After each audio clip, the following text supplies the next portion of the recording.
تو مانگنا صحابہ کی سنت اور عطا کرنا مصطفیٰ کی ابدی سنت، وتیرہ ہے آقا کا۔ یہاں بھی سوال اور عطا ہے۔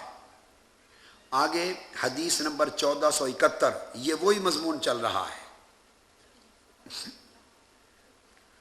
1470 میں بھی مضمون یہی ہے، ان یاتی رجلا فیسألہ اعطاہ او منعہ، اس نے سوال کیا، اس نے عطا کیا۔ یہ سارا سیاق و سباق آگے کسی اور حدیث کی خاطر سمجھا رہا ہوں جو آگے آ رہی ہے۔ سمجھانا چاہتا ہوں کہ پورا کانٹیکسٹ یہ ہے مانگنا، کیا مانگنا اور عطا کرنا، اس میں توسل نہیں، توسل ہو چکا، توسل کی احادیث دن کو ہو چکی۔ اب اس سے ایک قدم اور آگے بڑھ گئے، توسل تھا اللہ سے مانگنا بوسیلہ مصطفیٰ، اللہ سے مانگنا بوسیلہ اولیاء۔ توسل میں سوال اللہ سے ہوتا ہے اور نبی اور ولی سے توسل ہوتا ہے، ان کا واسطہ دے کر اللہ سے مانگا جاتا ہے، یہ توسل ہے۔ بعض لوگ اشکال کرتے ہیں، سوال کرتے ہیں کہ کیا ضرورت ہے، دینے والا تو اللہ ہے، دینے والا تو اللہ ہے۔ یاد رکھ لیں کہ وہ خلط ملط کرتے ہیں توکل اور توسل میں۔ اللہ کی شان توسل نہیں توکل ہے، اور نبی اور ولی کی شان توکل نہیں توسل ہے۔ توکل اللہ پر ہوتا ہے، توسل انبیاء اور اولیاء کے لیے ہوتا ہے۔ توکل اللہ پر ہوتا ہے، توسل انبیاء اولیاء صلحاء کے لیے ہوتا ہے۔ اب وہ بات بتا رہا ہوں، تو یہاں پھر آگے فرمایا 1471 میں حدیث، پھر لفظ ان یسأل الناس اعطوہ او منعوہ، کہ اگر کوئی آدمی لوگوں سے پوچھے تو خواہ وہ اس کو دے دیں خواہ اس کو روک دیں، مگر وہی سوال اور عطا موضوع ہے، سوال کرنا اور عطا کرنا۔ پھر 1472 اگلی حدیث، اس کا پھر مضمون سوال اور عطا۔ سعید بن مسیب حکیم بن نظام سے روایت کرتے ہیں، قال سألت رسول اللہ صلی اللہ علیہ وسلم فأعطانی، میں نے حضور علیہ السلام سے سوال کیا، مانگا، فأعطانی، سو حضور نے مجھے عطا کیا۔ ثم سألتہ فأعطانی، میں نے پھر مانگا، حضور نے پھر عطا کیا۔ ثم سألتہ فأعطانی، میں نے پھر مانگا، حضور نے پھر عطا کیا۔ ثم قال یا حکیم ان ھذا المال خضرۃ حلوہ، آگے پھر تلقین کی کہ یہ میٹھا ہے، انسان کا پیٹ نہیں بھرتا، تو توکل اور قناعت کی تلقین فرمائی۔ مگر جو بات یہ تھی، اور فرمایا ان الید العلیٰ خیر من الید السفلیٰ، دینے والا ہاتھ لینے والے ہاتھ سے اچھا ہوتا ہے۔ مگر سوال وہی تھا کہ مانگا اور عطا کیا۔ پھر 1373 اگلی حدیث اگلے باب میں، اس میں پھر وہ لفظ سمعت عمر، سیدنا عمر فاروق رضی اللہ تعالیٰ عنہ فرماتے ہیں، یقول کان رسول اللہ صلی اللہ علیہ وآلہ وسلم یعطینی العطا، حضور مجھے عطا پر عطا عطا کرتے تھے، حضور مجھے عطا دیتے تھے، یعطینی العطا، آقا علیہ السلام عطا سے میری جھولی بھرتے تھے۔ اور میں نے عرض کیا حضور جو مجھ سے زیادہ فقیر اور محتاج ہے اسے عطا کریں۔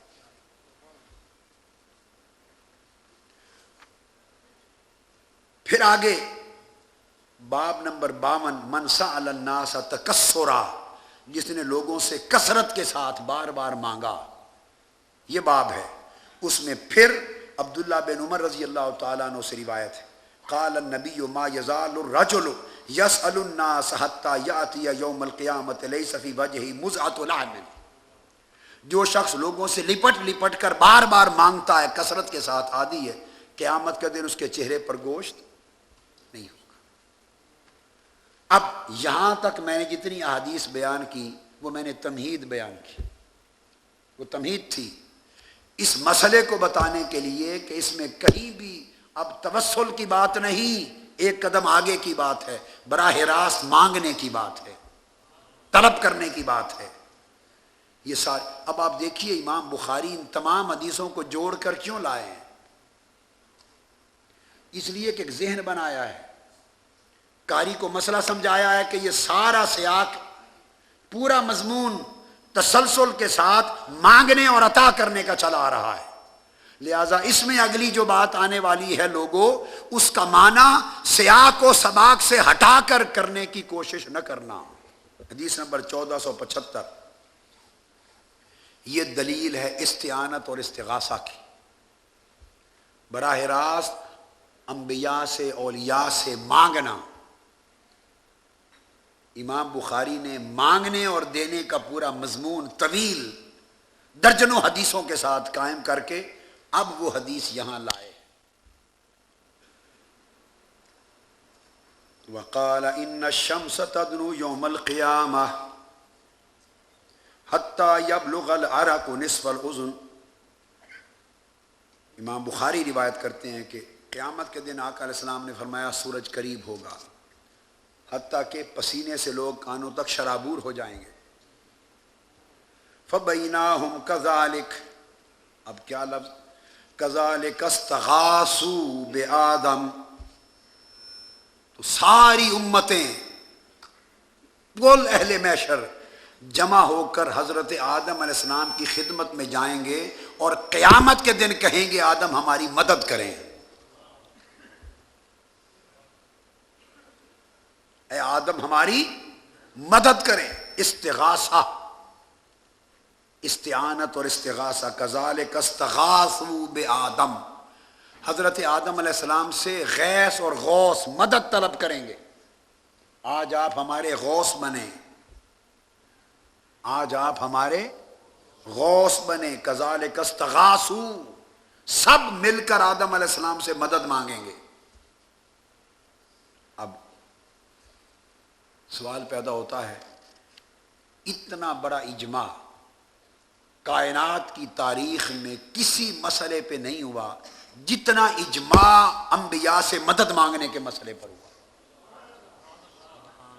اس اجماع میں کل انبیاء بھی شریک، سب انبیاء کی امتیں شریک، کل اولیاء شریک، کل صحابہ، کل اہل بیت، کل امام، ساری دنیا جو روز محشر جمع ہوگی، کل امتیں۔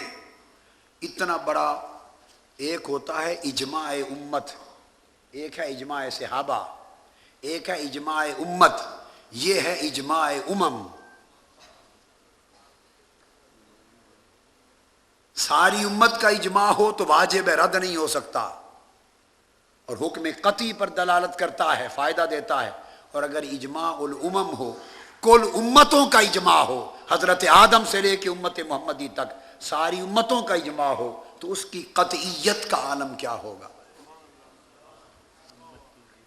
بات کو سمجھ، ایک امت کا اجماع ہو تو قطعی ہو جاتا ہے، اور اگر کل امم کا، ساری امتوں کا اجماع ہو تو اس کا حکم کیا ہوگا؟ اور پھر ایک ہے مدد مانگنا، یہاں پر اللہ رب العزت عرش پر جلوہ افروز ہے، قیامت کا دن ہے، سورج سوا نیزے پر ہے، حساب و کتاب شروع ہونے والا ہے، رب کائنات خود عرش پر کرسی پر جلوہ افروز ہیں، اور یہ مدد اللہ کے نبی سے مانگی جا رہی ہے۔ کہاں پر؟ اللہ کے سامنے۔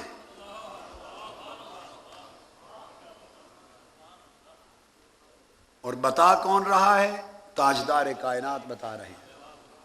وہ یہ نہیں کہیں گے بھئی اللہ سامنے بیٹھا ہے عرش پر، اللہ کے ہوتے ہوئے نبی سے مدد مانگنے جا رہے ہو، اتنا بڑا شرک، اتنا بڑا شرک۔ قیامت کے دن اگر یہ شرک ہے تو کل امت مشرک ہو گئی، معاذ اللہ، استغفر اللہ۔ اتنا بڑا شرک، خدا سامنے عرش پر جلوہ افروز ہے، اور تم یہی مدد اللہ سے مانگ لو، جا کر ہاتھ جوڑ لو، سجدے میں گر جاؤ، باری تعالیٰ معاف کر دے، جلد حساب و کتاب کر لے، جل کے ختم ہو رہے ہیں، اللہ سے مدد مانگ لو۔ مگر یہ توفیق ان سب امتوں کو نبی سے مدد مانگنے کے لیے اور نبی کے دروازے پر جانے کی توفیق کس نے دی؟ یہ شعور کس نے دیا؟ یہ توفیق کس نے دی؟ اس کو بیان کس نے کیا؟ تو جب کوئی عمل حضور علیہ السلام کے نبی کے سامنے ہو اور حضور منع نہ فرمائیں تو اس کو اصطلاح محدثین میں سنت تقریری کہتے ہیں۔ حضور علیہ السلام خود فرمائیں تو اس سنت کو سنت قولی کہتے ہیں، اگر عمل کریں اپنے ہاتھ سے تو اسے سنت فعلی کہتے ہیں، اگر کوئی اور کام کرے اور آقا سامنے ہو منع نہ فرمائیں تو اسے سنت تقریری کہتے ہیں۔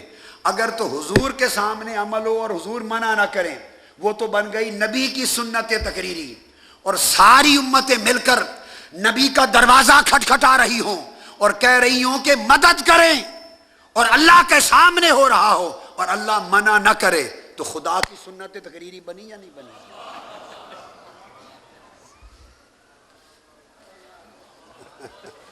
تو سمجھ آئیے، ہم بہت سی باتیں ایسی کر دیتے ہیں علی تیقن جو بہت سے لوگ سمجھتے ہیں، کہنے کی جرت نہیں کرتے، ہمت نہیں کرتے۔ جب اللہ کے سامنے ہو رہا ہے، پیغمبر کے دروازے پر جا رہے ہیں، ایک حدیث ہے جس میں الفاظ آئے ہیں کہ وہ عرض کریں گے کہ آدم اللہ کی بارگاہ میں شفاعت کریں، وہ استشفاء ہے۔ وہ کیا ہے؟ وہ کثرت کے ساتھ وہ حدیث آئی ہیں، یہ ایک حدیث ہے پوری بخاری میں جو چنی ہے، اس کا لفظ جدا ہے، یہ استشفاء نہیں، شفاعت طلبی کا لفظ نہیں، مدد طلبی ہے۔ ایاک نعبد و ایاک نستعین ہو رہا ہے، وہ شفاعت مانگنے تو جائیں گے، یہاں لفظ آئے ہیں مدد مانگیں گے، کذالک استغاثوا، جا کے مدد مانگیں گے، اے آدم ہماری مدد کریں۔ اب آپ کہیں گے کہ وہ ہوگی تو شفاعت ہی، ہوگی تو مدد شفاعت ہی ہوئی۔ اگر آپ یہ سوال کریں تو اس کا جواب عرض کرتا ہوں، ہاں اس واقعہ کے دو رخ ہیں، ایک ہے فعل امم اور اس کے جواب میں ایک ہوگا فعل نبی۔ شفاعت جب نبی سن کر اللہ کو عرض کرے گا تب شفاعت بنے گی، ابھی شفاعت کی تو نوبت ہی نہیں آئی۔ جب سارے مل کر دروازے پر عرض کر رہے ہیں ہماری مدد کریں تو یہ امتوں کا کہنا، درخواست کرنا، یہ شفاعت نہیں، یہ مدد طلبی ہے۔ جب نبی عرض کرے گا تو تب وہ شفاعت بن جائے گی، تب وہ اللہ کی حضور عرض ہوگا تو شفاعت بن جائے گی۔ یہ دو اس طرح ملے ہوئے ہیں۔ تو یہ حدیث اس صیغے کے ساتھ آئی ہے، استغاثہ کے صیغے کے ساتھ، اور اللہ کے سامنے سب جا رہے ہیں، نہ کوئی نبی روکنے والا، نہ کوئی صحابی روکنے والا، نہ کوئی عالم اور مفتی روکنے والا،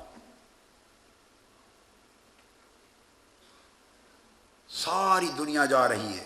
اور آدم علیہ السلام پھر ان کو آگے عرض کریں گے ثم بموسیٰ، وہ کہیں گے اذهبوا الی غیری، اسی پر واقع ہوں، پھر وہ حضرت موسیٰ علیہ السلام کے پاس جائیں گے، وہی کذالک استغاثوا بموسیٰ، عرض کریں گے اے موسیٰ آپ مدد کریں۔ ارے در در پہ جو جا رہے ہو مدد مانگنے کے لیے، نبی کے دروں پر سیدھی خدا سے کیوں نہیں مانگتے؟ تو پتہ چلا کہ انبیاء سے مدد مانگنا یہ محشر کے دن کی سنت ہے، محشر کے دن کی۔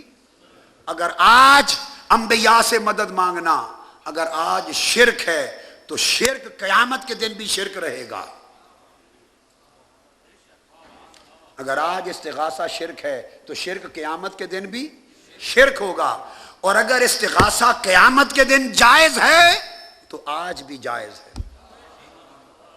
جب اللہ کے سامنے جائز ہے قیامت کے دن تو آج کیوں نہیں جائز؟ یہ سنت انبیاء، سنت امم۔ پھر اس کے بعد کیا ہوگا؟ ثم بموسیٰ، وہ بھی کہیں گے آج آقا کی بارگاہ میں جاؤ، تو آخر پہ در مصطفیٰ پہ لایا جائے گا ثم بمحمد۔ باقی مضمون حدیث کا وہی ہے جو حدیث شفاعت میں آتا ہے، شفاعت عظمیٰ کے لیے۔ میں نے یہ سارا مضمون آپ کو کذالک استغاثوا کی خاطر سنایا۔ استغاثہ صحیح بخاری سے ثابت اور سنت امم سے ثابت، اجماع امم ہے۔ پھر آقا علیہ السلام فرماتے ہیں فَيَشْفَعُ لِيُقْضَى بَيْنَ الْخَلْقِ، پھر میں اللہ کی بارگاہ میں عرض کروں گا، شفاعت کروں گا۔ اب وہ شفاعت بن گئی۔ جب امتیں درخواست کر رہی تھی تو استغاثہ تھا، مدد طلبی تھی۔ جب آقا علیہ السلام نے قبول کر لی درخواست اور حضور الہ میں درخواست کی، اب شفاعت بن گئی۔ تو میں عرض کروں گا باری تعالیٰ حساب و کتاب شروع فرما دے۔ آقا فرماتے ہیں فَيَوْمَئِذٍ يَبْعَثُهُ اللَّهُ مَقَامًا مَحْمُودًا، پھر اس وقت رب کائنات فرمائے گا مصطفیٰ آ جا، تجھے مقام محمود پہ بٹھا دیں۔ عَسَىٰ أَن يَبْعَثَكَ رَبُّكَ مَقَامًا مَحْمُودًا، اور مقام محمود کیا ہوگا؟ احادیث صحیحہ سے ثابت ہے، احادیث صحیحہ سے ثابت ہے۔ ہر کوئی نفسا نفسی میں ہوگا۔ حساب دینے گئے ہیں، جب عدالت میں آپ پیش ہوتے ہیں حساب و کتاب دینے کے لیے تو آپ کو کرسی دی جاتی ہے؟ آپ کس مسئلیت میں پھرتے ہیں؟ کون سی مثل، کون سی مسئلیت؟ ایک 17ویں گریڈ کا جج میجسٹریٹ جب حساب کے لیے آپ کو طلب کرتا ہے تو کرسی پہ بیٹھے تو شاید آپ کو 6 مہینے کی سزا دے دے۔ تم سے حساب کتاب مانگنے کے لیے بلایا ہے، تم کرسی پہ بیٹھ رہے ہو میری عدالت میں۔ کوئی کتنا بڑا معزز ہو، کوئی بیٹھنے دیتا ہے کرسی پر؟ سو ہر کوئی قیامت کے دن تھر تھر کانپ رہا ہوگا، مگر انبیاء اور اولیاء کے لیے کرسیاں بچھائی جائیں گی قیامت کے دن۔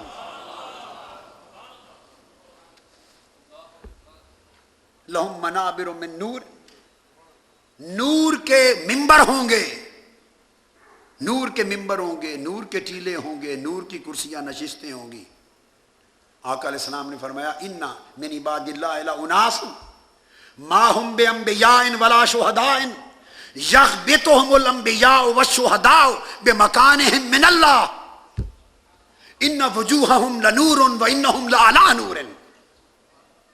آقا نے فرمایا کہ میری امت میں ایسے لوگ بھی ہیں جو نہ نبی ہوں گے نہ شہید ہوں گے، نہ نبی ہوں گے نہ شہید ہوں گے، اور پھر اللہ پاک قیامت کے دن انہیں نور کے ممبروں پر بٹھائے گا اور اپنے قریب اتنے قرب میں عزت کی جگہ عطا فرمائے گا کہ انبیاء اور شہداء بھی ان کی قدر و منزلت دیکھ کے رشک کریں گے۔ رشک اس بات پر نہیں کہ ان کو ان سے زیادہ اونچی جگہ ملے گی، معاذ اللہ، نہیں۔ رشک یہ ہوگا کہ باری تعالیٰ ہمیں تو نے اتنی عزت اور شان و شوکت کی نشستیں دیں اس لیے کہ ہمیں تو نے تاج نبوت عطا کیا تھا، ہمیں نعمت شہادت دی تھی۔ یہ تو وہ لوگ ہیں نہ نبی ہیں نہ شہید ہوئے، تو نبوت اور شہادت کے بغیر بھی ان کو اتنے اونچے درجے ملے۔ اور آقا نے فرمایا وہ نور کے ممبروں پر بیٹھے ہوں گے، چہروں سے نور نکل رہا ہوگا، نور کے ممبروں پر ہوں گے۔ تو جب آقا علیہ السلام نے بیان کیا تو ایک صحابی اٹھ کے کھڑا ہو گیا اور 2 گھٹنوں کے بل بیٹھ گیا، اور 2 گھٹنوں کے بل بیٹھ کے ہاتھ جوڑ دیے اور عرض کیا یا رسول اللہ صلی اللہ علیہ وسلم صفہم لنا کئی نحبہم، آقا وہ جو نہ نبی ہیں نہ ولی اور نور کی نشستوں پر کرسیوں پر بیٹھے ہیں، نور نکل رہا ہے چہروں پر، خدا کے لیے آقا ان کی تعریف بیان کر دیں تاکہ ہم انہیں پہچان کے ان سے محبت کرنے لگیں، ان سے محبت کریں۔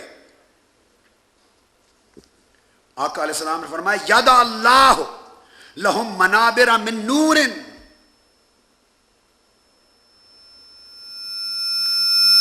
فَيَجْلِسُونَ عَلَيْهَا إِنَّ ثِيَابَهُمْ لَنُورٌ وَوُجُوهَهُمْ لَنُورٌ لَا يَخَافُونَ إِذَا خَافَ النَّاسَ وَلَا يَفْزَعُونَ وَيَحْزَنُونَ إِذَا حَزَنَ النَّاسَ، انہیں نہ کوئی خوف ہوگا نہ غم ہوگا۔ عرض کی آقا کون ہوں گے؟ حضور نے فرمایا اللہ کی یہ آیت نہیں پڑھی الا ان اولیاء اللہ لا خوف علیہم ولا هم يحزنون۔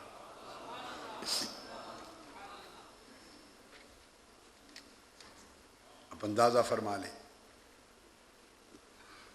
یہ حدیث ہے اور کثرت کے ساتھ اس حدیث کو سیاہ ستہ میں یہ حدیث آئی۔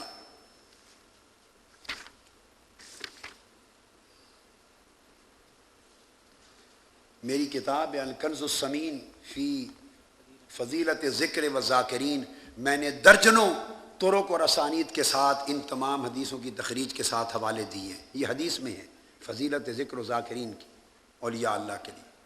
اور اس حدیث کو روایت کرنے والے ایک صحابی نہیں ہیں.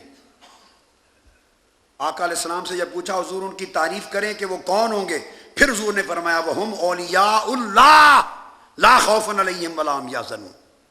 ایک روایت میں ہے کہ حضور نے آیت پڑھ دی, دوسری روایت میں ہے کہ حضور نے فرمایا وہ اولیاء اللہ ہوں گے.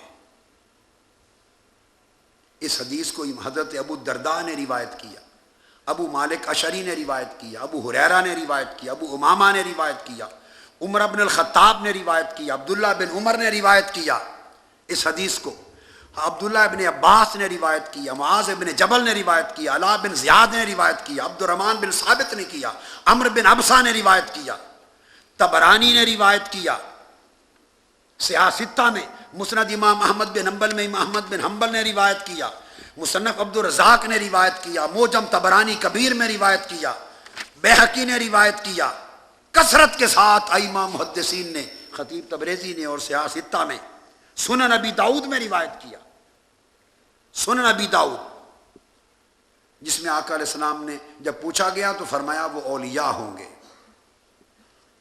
تو عرض یہ کر رہا تھا کہ سب کو نشستیں ملیں گی, انبیاء کو, اولیاء کو قیامت کے دن کرسیوں پر منابر نور پر بٹھایا جائے گا. یہاں تک ہو چکی بات. اب شفاعت عظمیٰ کے لیے جب حضور شفاعت کے لیے عرض کریں گے تو عرض کریں گے باری تعالیٰ حساب لے, شروع کر, میری امت پریشان ہے. اللہ پاک فرمائیں گے محبوب آ جا, تعال اجلسک علی المقام المحمود, آ میں تمہیں مقام محمود پہ بٹھاؤں, پھر کچہری لگاتے ہیں. اب آپ پوچھیں گے کہ مقام محمود کیا ہے؟ احادیث صحیحہ میں ہے کہ عرش پر اللہ کی کرسی ہوگی, اللہ پاک حضور کو بلا کر عرش پر ٹھہرائے گا, حضور عرش پر قائم ہوں گے, اس کا نام مقام محمود ہے. اور ایک حدیث میں ہے کہ دوسری کرسی لگوائی جائے گی, کرسی لگائی جائے گی, دوسری حدیث میں ہے, اور آقا علیہ السلام کو اس کرسی پر بٹھایا جائے گا, اور وہ کرسی آقا علیہ السلام کا مقام محمود ہوگی. امام بیہقی نے روایت کیا, امام بیہقی روایت کرتے ہیں, آقا علیہ السلام نے فرمایا کہ یمین عرش پر, اللہ کی کرسی کے دائیں جانب عرش پر کرسی رکھی جائے گی, اور آقا علیہ السلام کو کرسی پر بٹھایا جائے گا. فَإِنَّهُ يَجْلِسُ عَلَى الْكُرْسِيِّ عَنْ يَمِينِ الْعَرْشِ, آقا علیہ السلام عرش کے دائیں جانب کرسی پر تشریف فرما ہوں گے, کرسی پر تشریف فرما ہوں گے دائیں جانب. اس پر امام عسقلانی نے, محدثین نے بڑی بڑی بحثیں کی ہیں, اور ایک قول بِأَنَّهُ تَعَالَى يُجْلِسُ, حضور علیہ السلام کو علی العرش, عرش پر بٹھائے گا اللہ تعالیٰ حضور کو, اور وہ فرماتے ہیں لَيْسَ إِقْعَادُ مُحَمَّدٍ عَلَى الْعَرْشِ مُوجِبًا لَهُ صِفَةَ الرُّبُوبِيَّہ. امام قسطلانی فرماتے ہیں کہ حضور کو عرش پر قیامت کے دن کرسی پر بٹھایا جانے کا مطلب یہ نہ لیں, الزام نہ لگائیں کہ معاذ اللہ حضور کو رب بنایا جا رہا ہے. نہیں, وہ صدر مجلس ہے, حضور مہمان خصوصی ہوں گے. صفت عبودیت, ابدیت اس طرح نہیں پیدا ہوگی. وقال شیخ الاسلام ابو الفضل العسقلانی, امام ابن حجر عسقلانی نے فرمایا کہ یہ امام مجاہد کا قول ہے جو عبداللہ ابن عباس کے شاگرد ہیں. وہ یہ کہ یجلسہ معہ علی العرش, اللہ تعالیٰ, اور یجلس آقا علیہ السلام, اللہ تعالیٰ حضور کو اپنے ساتھ عرش پر بٹھائے گا. اس پر آقا علیہ السلام فرماتے ہیں میرے لیے کرسی رکھی جائے گی, حکم ہوگا کہ بیٹھیں. قاضی یاز نے بھی بیان کیا, مگر میں ادب الوہیت کے پیش نظر بیٹھوں گا نہیں. اللہ نے کرم کر دیا, یہ کرسی محبوب بیٹھو. حضور فرماتے ہیں کہ میں قائم رہوں گا خدا کے حضور, بیٹھوں گا نہیں. صحابہ نے پوچھا حضور آپ کیوں نہیں بیٹھیں گے, کھڑے رہیں گے؟ ان سے کہہ دیا تاکہ میں دھیان سے دیکھتا رہوں کہ میرا کوئی امت باہر تو نہیں رہ گیا. ادب کا ادب ہوتا ہے, کھڑے رہیں گے ادب الوہیت کی وجہ سے, اور ادب کر کے بتا دیا جائے کہ ادب ہے تو ادب نہیں رہتا. ادب کر کے کہہ دیا جائے کہ ادبن نہیں بیٹھا، تو ادب ایک ہے، ادب ایک ہے کمال ادب۔ ادب یہ ہے کہ کرسی ہوگی پر بیٹھیں گے نہیں، یہ ادب ہے۔ اور کمال ادب یہ ہے کہ جب پوچھا گیا حضور کیوں نہیں بیٹھے تو نہیں بتایا کہ ادب کی وجہ سے نہیں بیٹھا، امت کی وجہ سے نہیں بیٹھا، یہ کمال ادب ہے۔ اور قاضی ایاز رحمۃ اللہ علیہ نے ایک حدیث روایت کر کے شفا شریف مقام محمود کا ایک اور معنی لیا، قاضی ایاز نے اٹھا کے شفا شریف دیکھیے، انہوں نے فرمایا مقام محمود میں یہ بھی داخل ہے کہ جب ساری امت کو حضور جنت میں داخل کر چکیں گے تو سب سے آخر آقا جنت میں جائیں گے، سب سے آخر جنت میں جائیں گے۔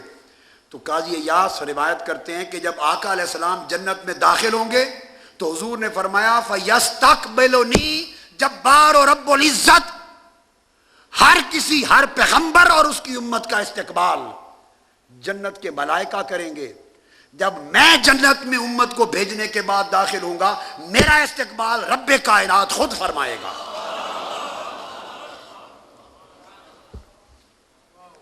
یہ قاضی ایاز ہیں، الشفا، لکھ لیں صفحہ 277، سبحان اللہ، 277۔ ان انس، حضرت انس رضی اللہ تعالیٰ عنہ روایت کرتے ہیں آقا علیہ السلام نے فرمایا انا اول من تنفلق الارض، سب سے پہلے میں ہوں جس کے لیے زمین کھلی جائے گی۔ وانا سید الناس یوم القیامت ولا فخر، میں پوری انسانیت کا سردار ہوں گا قیامت میں اور فخر نہیں۔ ومعی لواء الحمد یوم القیامت ولا فخر وبیدی الکرامت والمفاتیح یومئذ بجدی ولا فخر۔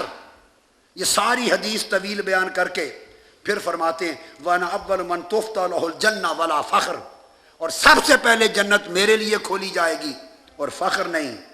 میں جنت کا دروازہ پکڑ کے تھامے رکھوں گا، سب کو بھیجتا رہوں گا، اور جب ساری امت کو بھیج لوں گا جو اس دن جانے والی ہوگی، جو اس دن جانے والی ہوگی، اس کے بعد جنت میں جاؤں گا۔ تم کہا جائے گا فیقال من ھذا، پوچھا جائے گا کون آ رہا ہے، فاقول محمد، میں جواب دوں گا محمد آ رہے ہیں، میں آ رہا ہوں۔ فیفتح لی، تو جنت کے دروازے میرے لیے کھول دیے جائیں گے۔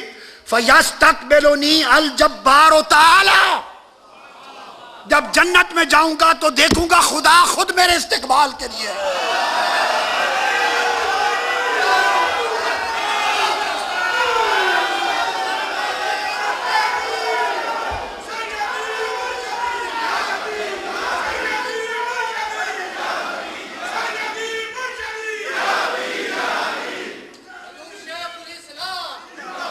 بیٹھیے، آقا فرماتے ہیں جب جنت میں داخل ہو جاؤں گا تو نظر پڑے گی رب کریم اپنی شان کے لائق۔ آپ کہیں گے اللہ کیسے آ گیا استقبال پر کرنے کے لیے؟ ہاں اسی طرح آ گیا جیسے ہر رات پچھلے پہر پہلے آسمان پر آ جاتا۔ کیسے آ گیا؟ جیسے ہر رات آسمان دنیا پر آ جاتا، جیسے شعبان کی نصف شب آسمان دنیا پر آ جاتا ہے، جیسے رمضان کی راتوں میں آسمان دنیا پر آتا ہے اور پوچھتا ہے حل من سائل، کوئی ہے مانگنے والا عطا کروں۔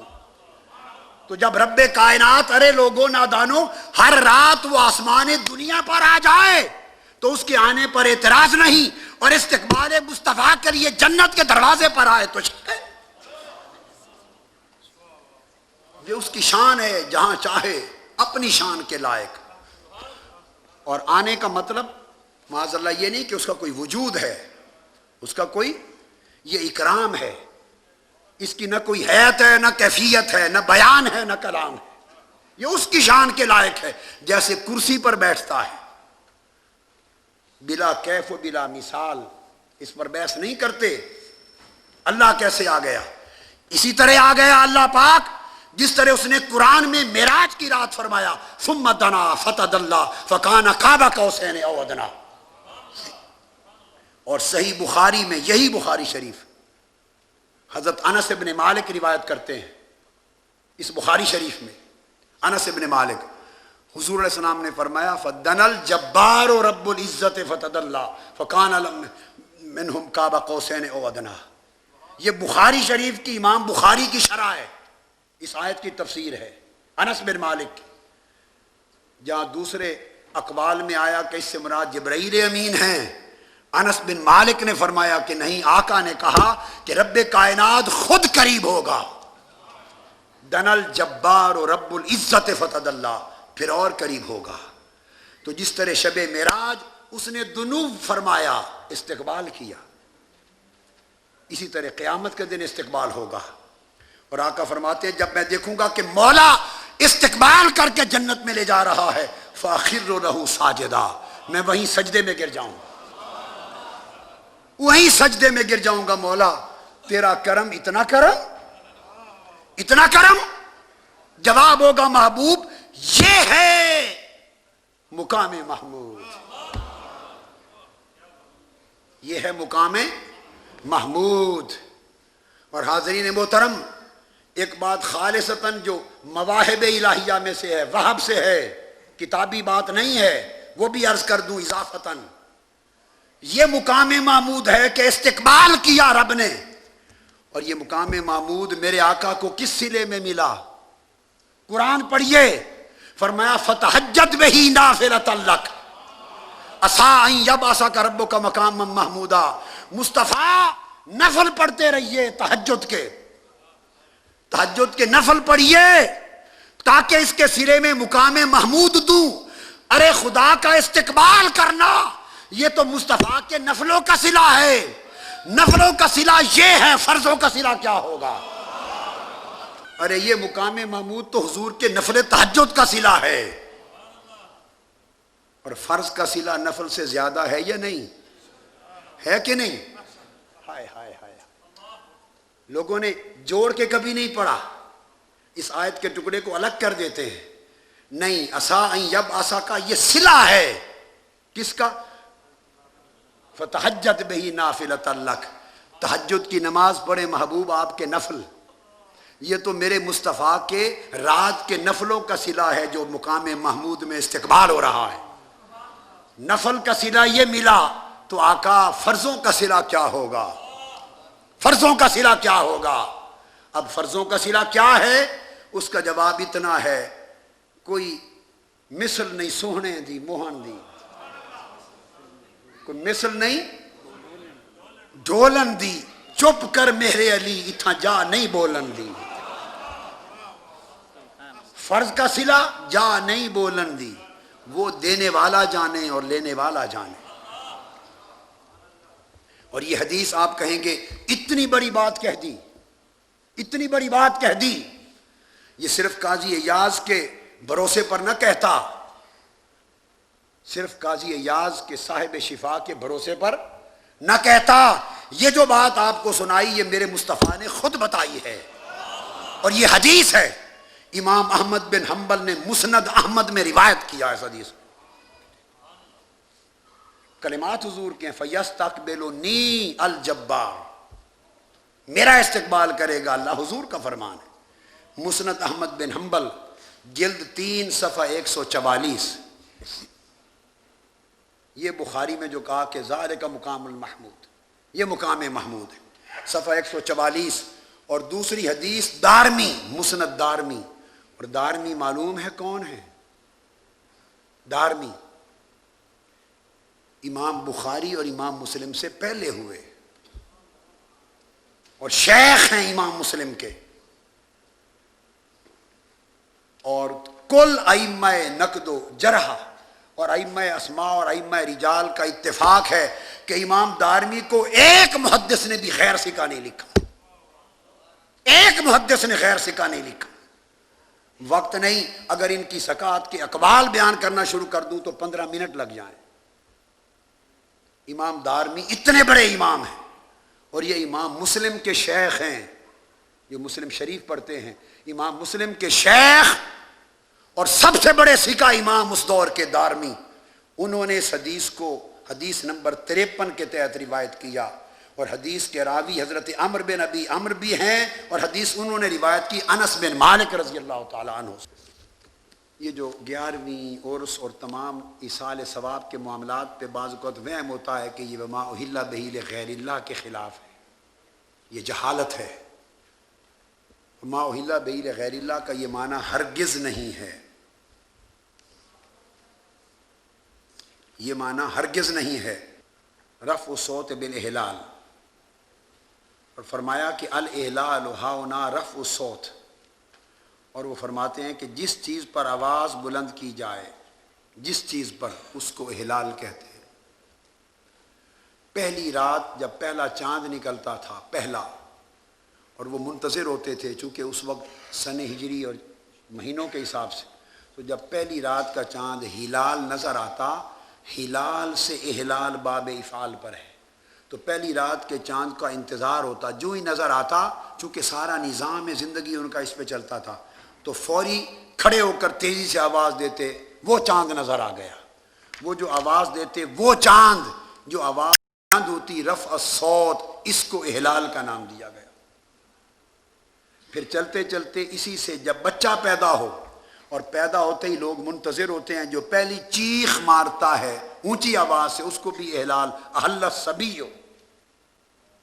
اس سے استعمال ہوتے گئے۔ اور وہ فرماتے ہیں اسی طرح جب جانور ذبح ہو، تو چونکہ لوگ لات کے لیے، منات کے لیے، حبل کے لیے، عزا کے لیے، مختلف بتوں کے لیے جانور لاتے ذبح کرتے تھے، اور اسلام نے منع کر دیا کہ اللہ کے نام پہ ذبح کرو، لہٰذا پتہ نہیں چلتا تھا کہ یہ جانور کس کے لیے ذبح ہو رہا ہے۔ جب چھری چلاتے تو چھری چلاتے ہوئے عند الذبح بآواز بلند نام لیتے تھے، جس کے نام پہ ذبح کرتے، اس کو نام دیا گیا وما اہل۔ تو اللہ پاک نے فرمایا وما اہل بہ لغیر اللہ، کہ جب جانور ذبح کرو تو عند الذبح اگر اللہ کے بغیر سوا کسی اور کا نام لیا تو وہ حرام ہے، وہ شرک ہے۔ تو احلال کا تعلق، وما اہل بہ لغیر اللہ کا تعلق صرف جانور کے ذبح ہوتے وقت غیر اللہ کا نام لیے جانے پر اس کا اطلاق ہوتا ہے۔ یہ صحیح بخاری کا بھی آپ نے حدیث نمبر 1548 سے اوپر لکھ لیں، رفع الصوت کا، اور امام اسقلانی کی جلد 3 صفحہ 462، اہل بہ لغیر اللہ اور وما ذبح علی النصب میں فرق ہے۔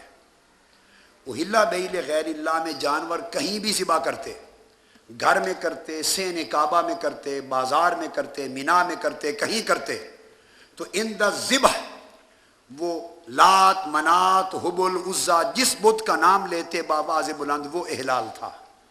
اس کے لیے جگہ کی شرط نہ تھی، اس کو منع کیا، حرام قرار دیا۔ اور دوسری قسم وما ذبح علی النصب، نصب استان تھے، پتھر تھے 360 بتوں کے سین کعبہ میں رکھے ہوئے۔ وما ذبح علی النصب کی شکل یہ تھی، کفار مشرکین جانور لاتے، جس بھی بت کے لیے ذبح کرتے، اس کے بعد اس کا خون ان پتھروں پہ مل دیتے۔ وما اہل بہ لغیر اللہ میں خون کا کسی پتھر پہ ملنا شرط نہ تھا، کہیں بھی ذبح کر دیتے، مگر رفع الصوت عند الذبح، یہی معنی امام طبری نے لیا، یہی امام سیوطی نے، یہی قرطبی نے، یہی بغوی نے، یہی خازن نے، یہی جلالین نے، جو کتاب تفسیر کی اٹھا کے دیکھے ایک ہی معنی ملے گا، اس کو عام نہیں لیا گیا۔ اور وما ذبح علی النصب، وہ اس کو پتھر کے اوپر خون مل دیتے تھے، پہچان کرنے کی ایک نظر ہوتی تھی، تو اللہ رب العزت نے دونوں کو منع کر دیا۔ آج اگر کسی مزار پہ بھی کوئی جانور لے جائے اور ذبح کرے بے شک اور خون ملے، یہ ترتیب کرے گی تو یہ مماثلت جاہلیت ہوگی، حرام ہے یہ عمل۔ مگر 11ویں لنگر، چاول، کھانا بنانا اور ایصال ثواب کے لیے منسوب کر دینا اولیاء بزرگوں کی طرف، اس کا کوئی تعلق وما اہل بہ لغیر اللہ یا وما ذبح علی النصب کے ساتھ نہیں ہے، چونکہ ذبح اللہ کے نام پر ہوتا ہے، لوجہ اللہ ہوتا ہے، علی اسم اللہ ہوتا ہے، اور اس کے بعد تقسیم جب ہوتی ہے، اس تقسیم کا ثواب کسی کے نام بھی آپ منسوب کر سکتے ہیں۔ وہ اب ہم بخاری شریف میں وہ لا رہے ہیں کہ صحیح بخاری میں امام بخاری نے بہت ساری احادیث بیان کی ہیں کہ کوئی نیک عمل، کوئی بھی نیک عمل کر کے، حج، روزہ، کوئی بھی چیز آپ ان کے لیے اس کا ثواب کر سکتے ہیں، کسی کی طرف سے کر سکتے ہیں۔ کتاب الصوم حدیث نمبر 1952، امام بخاری نے ایصال ثواب کے باب میں کوئی نیک عمل کسی اور کی طرف سے وفات شدہ کی طرف سے بھی آپ کر سکتے ہیں، امام بخاری نے اس پر بھی قائم کیا۔ باب نمبر 42 ہے، حضرت عائشہ صدیقہ رضی اللہ تعالیٰ عنہ روایت کرتی ہیں عن عروۃ عن عائشہ ان رسول اللہ صلی اللہ علیہ وسلم قال من مات وعلیہ صیام صام عنہ ولیہ، حضور نے فرمایا جو شخص فوت ہو جائے اس کے ذمہ روزے ہوں تو اس کے ولی یعنی ورثاء اس کی طرف سے روزے رکھیں۔ تو موت کے بعد اولیاء ورثاء کا اس کی طرف سے روزہ رکھنا جائز ہے، نفع پہنچتا ہے تو تب آقا نے اس کی طرف سے روزہ رکھنے کا حکم دیا۔ تو یہ امام بخاری نے پورا باب قائم کیا۔ اس کے بعد اگلی حدیث 1953 امام بخاری نے روایت کی، اس کے راوی عبداللہ ابن عباس، جاء رجل الى النبی صلی اللہ علیہ وسلم فقال یا رسول اللہ ان امی ماتت وعلی صوم شہر افاقدیہ عنہا قال نعم قال فدین اللہ حق ان یقضی۔ ایک شخص آیا، عرض کیا یا رسول اللہ میری والدہ فوت ہو گئی، کیا میں اس کی طرف سے روزے رکھ سکتا ہوں؟ مہینے کے روزے باقی تھے۔ آقا نے فرمایا اگر اس کے ذمے قرض ہوتا تو اس کی طرف سے قرض ادا کرتا کہ نہیں؟ عرض کیا یا رسول اللہ قرض ادا کرتا۔ حضور نے بات قیاس کے ذریعے سمجھائی، فرمایا اللہ کا قرض دنیا کے قرض سے زیادہ حق رکھتا ہے کہ ادا کیا جائے۔ تو امام بخاری نے یہ ابواب قائم کیے۔ اسی طرح اس کے اوپر امام مسلم نے بھی باب قائم فرمائے۔ امام مسلم نے جو باب قائم کیا وہ اس کے الفاظ ہیں مسلم کے، کتاب الزکوٰۃ، بہت خاص طور پہ لکھنے والے ہیں کتاب الزکوٰۃ، باب وصول ثواب الصدقۃ عن المیت، یہ باب قائم کیا امام مسلم نے صحیح مسلم میں، وصول و ثواب الصدقۃ عن المیت الیہ۔ امام مسلم نے باب قائم کیا کہ کوئی صدقہ خیرات اگر مرحوم کی طرف سے کیا جائے تو اس کو ثواب پہنچتا ہے۔ ایصال ثواب کے نام سے باب قائم کیا امام مسلم نے۔ امام بخاری نے احادیث وارد کی، امام مسلم نے ترجمۃ الباب قائم کر دیا ایصال ثواب کا۔ ایک یہ قائم کیا امام مسلم نے کتاب الزکوٰۃ میں، ایک باب امام مسلم نے اور بھی قائم کیا اور وہ ہے کتاب الوصیہ، صحیح مسلم کتاب الوصیہ کا باب ہے، باب وصول ثواب الصدقات الی المیت، باب وصول ثواب الصدقات الی المیت، مرحوم کو جملہ صدقات کے ثواب پہنچنے کا باب۔ جو ایصال ثواب کرتے ہیں اولیاء کے لیے، صالحین کے لیے، مرحومین کے لیے، ائمہ نے ابواب قائم کیے ہیں ایصال ثواب، مرحوم کو ثواب پہنچنے کا باب۔ امام بخاری نے قائم کیا، امام مسلم نے، امام ابو داؤد نے باب قائم کیا، امام نسائی نے باب قائم کیا، امام ترمذی نے قائم کیا، ابن ماجہ نے قائم کیا، امام مالک نے قائم کیا۔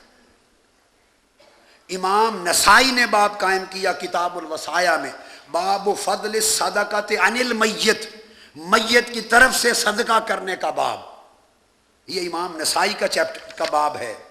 امام ترمذی نے قائم کیا، امام ترمذی نے باب رکھا باب ما جاء فی الصدقۃ عن المیت، میت کی طرف سے صدقات کرنے کا بیان، گویا چاروں پانچوں۔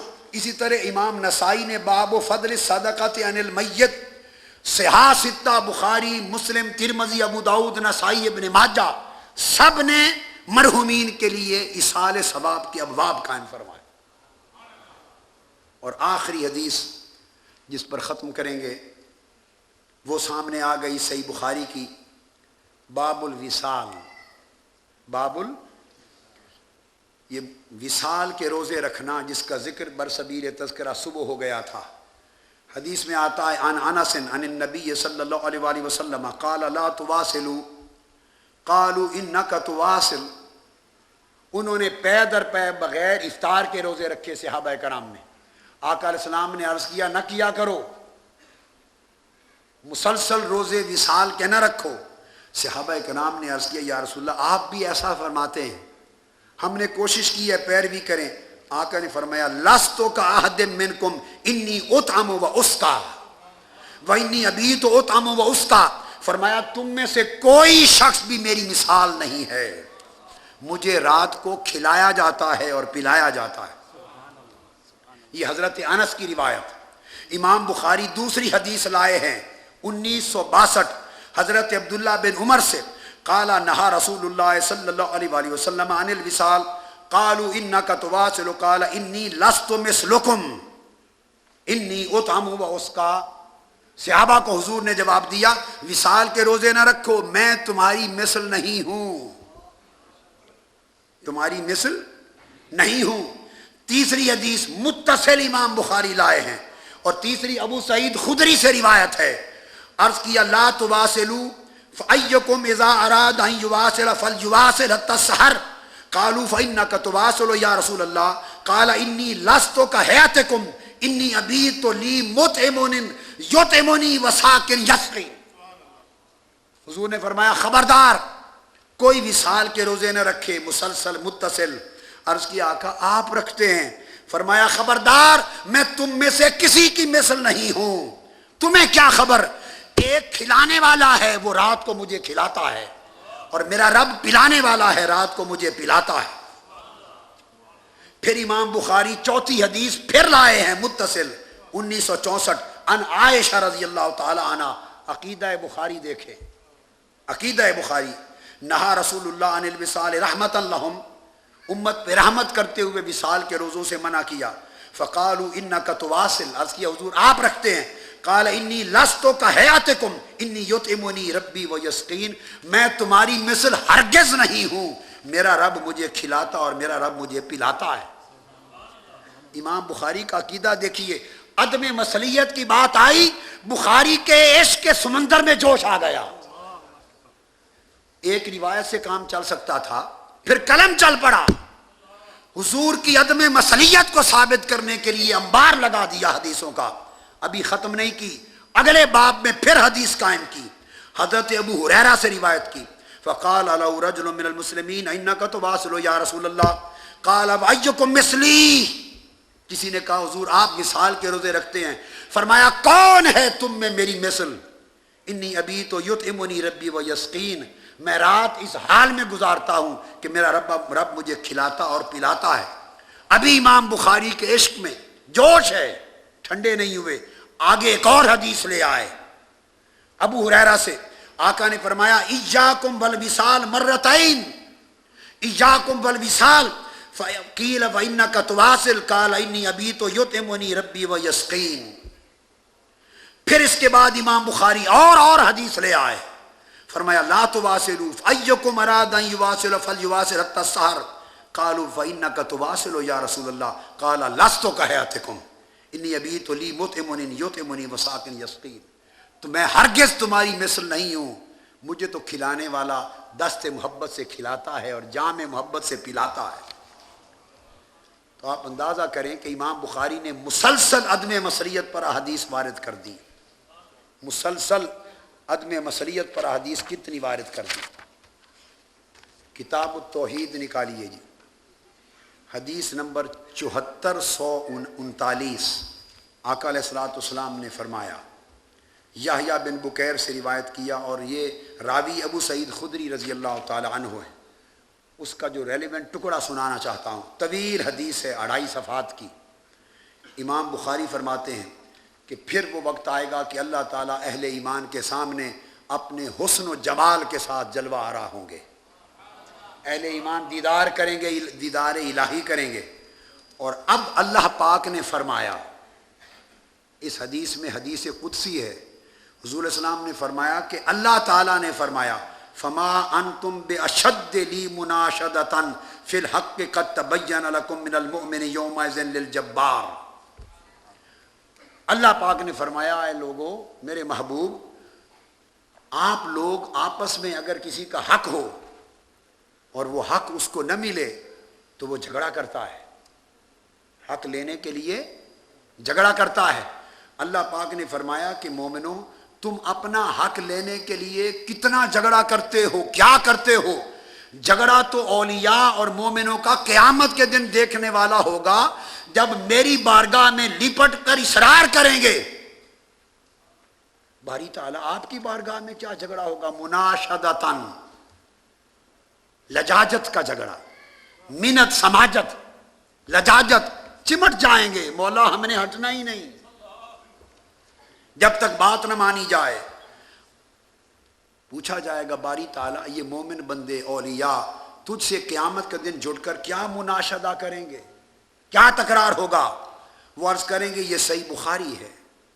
وَإِذَا رَأَوْا، اور امام بخاری نے درج کہاں کی؟ کتاب التوحید میں، شان اولیاء توحید میں۔ اذا رأوا انہم قد نجوا فی اخوانہم یقولون، کہ جب ان کی نجات ہو جائے گی، حکم ہوگا اے میرے اولیاء میرے مقربین تمہیں بخش دیا گیا، جنت میں جاؤ، اور ان کے کچھ سنگتی دنیا میں ان کی صحبتوں مجلسوں میں رہنے والے اور ان سے جڑے رہنے والے تعلق رکھنے والے اپنی شوامت اعمال یا بد نصیبی کی وجہ سے ان کو دوزخ میں بھیج دیا جائے گا۔ اس وقت اولیاء کھڑے ہو جائیں گے، مولا ہم جنت میں نہیں جاتے، یہ بخاری شریف ہے، ہم جنت میں نہیں جاتے۔ فرشتوں کو حکم ہوگا لے جاؤ جنت میں ان کو اعزاز و اکرام کے ساتھ۔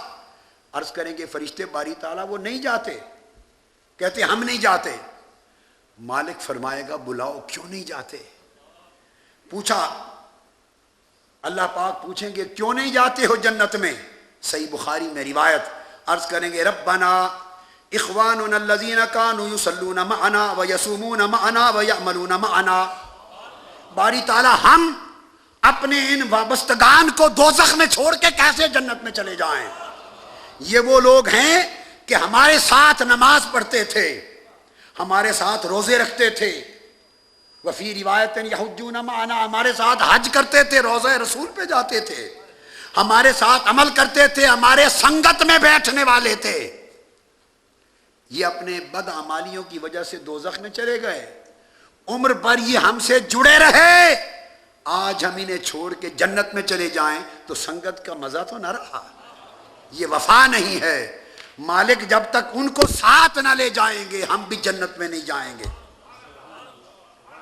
اللہ پاک فرمائیں گے فَيَقُولُ اللَّهُ تعالی، یہ عقیدۃ البخاری ہے، اللہ پاک فرمائیں گے اذهبوا فمن وجدتم فی قلبہ مثقال دینار من ایمان فاخرجوہ، اللہ پاک فرمائیں گے اولیاء کو اچھا جاؤ جن کے اندر ایک دینار اور رتی برابر بھی ایمان ہے، رتی برابر بھی ایمان ہے، اللہ پاک فرمائیں گے جاؤ ان کو اپنے ہاتھوں سے دوزخ سے نکال کے جنت میں لے جاؤ، فاخرجوہ، دوزخ سے نکال لو۔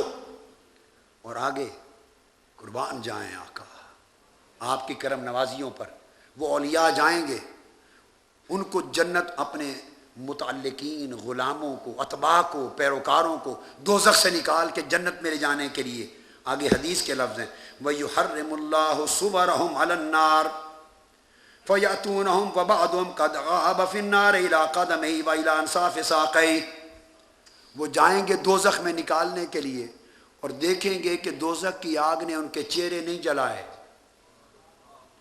اور حدیث میں وَيُحَرِّمُ اللَّهُ صُوَرَهُمْ عَلَى النَّارِ، ادھر دوزخ میں بھیجا، ادھر دوزخ کو اللہ نے حکم دے دیا پہلے سے یہ جو لوگ ہیں فلاں فلاں، اے دوزخ خبردار ان کے ٹخنوں اور گھٹنوں تک رہنا، ان کے چہرے تک نہ جانا، اے آتش دوزخ ان کے گھٹنوں تک اور ٹخنوں تک رہنا، ان کے چہروں کو نہ جلانا۔ کیوں کہ بالآخر یہ میرے ولیوں کے تعلق والے ہیں، انہوں نے ان کو آ کے پہچان کر جنت میں لے جانا ہے، اگر چہرے جل گئے تو شاید میرے ولی پہچان نہ سکے، وہ آئیں گے ان کے چہرے جلے نہ ہوں گے، پہچان کر دوزخ سے جنت میں لے جائیں گے۔